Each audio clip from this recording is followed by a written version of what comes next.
You trusted him. You did not just fall into this situation. You followed.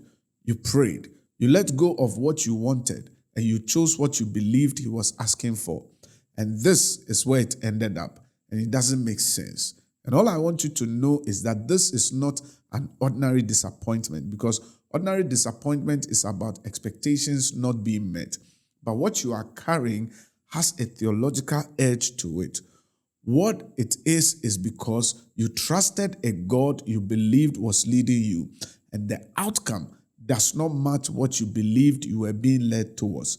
And that's where the tension begins. And that raises a question that ordinary disappointment does not raise. But scripture shows us something about this, because Joseph had the same conversation you are having right now. And what the scripture says about his story says something very direct about yours. Stay with me, because I believe that by the time we finish this, the outcome you did not expect will begin to look different. Not because the pain is gone, but because you will see it inside a story that is being written. You know, I've sat with believers who did everything they were supposed to do, who trusted, who obeyed, who let go, and whose outcome did not match what they believed they were being led towards. In almost every case, the grief had a particular quality. It wasn't just disappointment, it was a confusion about God. And the reason for the confusion almost every time was a viewpoint problem, not a faith problem, not an obedience problem, a sight problem. And Psalm 105 has the most precise description of that problem and its resolution than anywhere you can find in Scripture. Let's look at Psalm 105, verse 17. And this is the psalmist reading Joseph's story from inside the full narrative. And he says, he had sent a man ahead of them, Joseph, who was sold as a slave. His feet were hurt with fetters. His neck was put in a collar of iron, until what he had said came to pass. The word of the Lord tested him. See what he said. He had sent a man ahead. You see, God was not reacting to what Joseph's brothers did. He was directing through it. The pit was ascending. The slavery was a positioning. The prison was the final shaping before an appointment that will save an entire region from famine.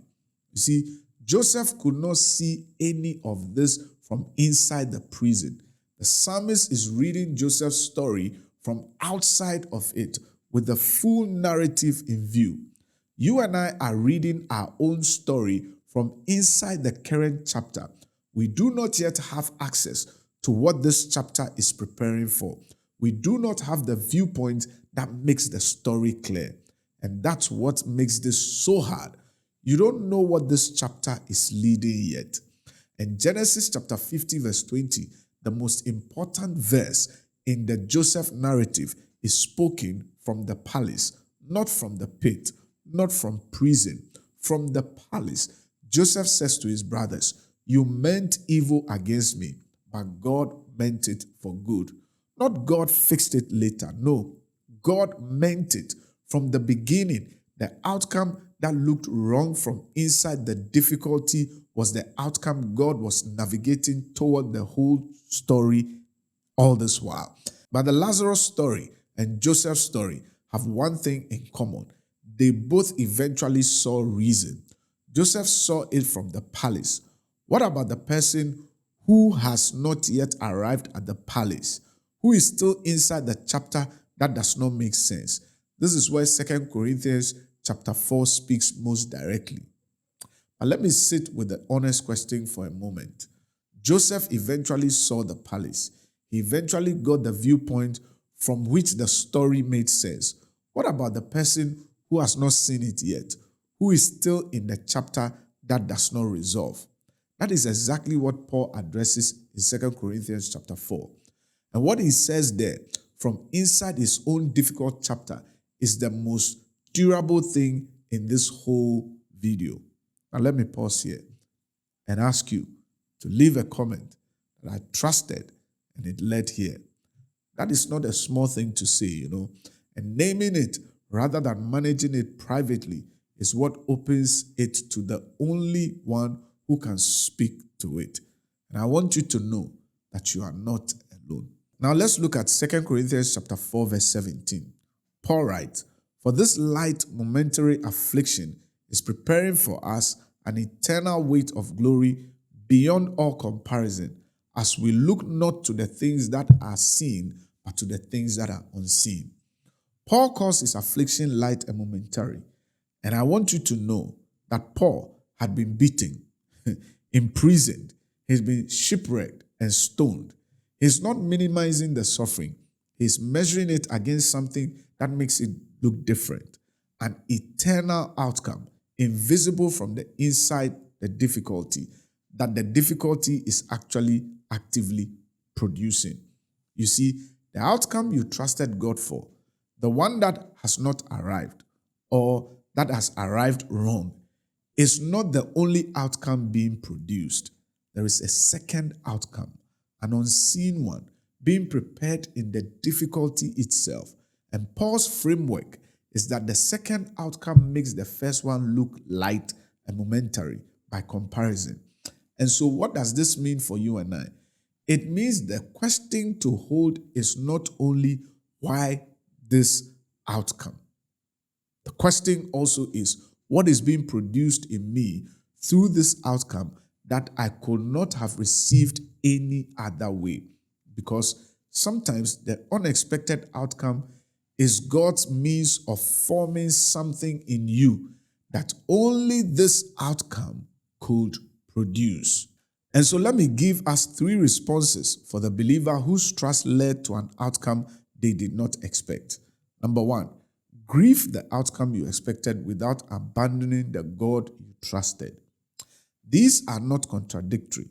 David grieved in the Psalms while still trusting in the steadfast love of the Lord. The grief is real. The investment you made was real. Its absence or alteration is a genuine loss. Bring the grief to God rather than managing it away from Him. Number 2, avoid the trust that has already been built.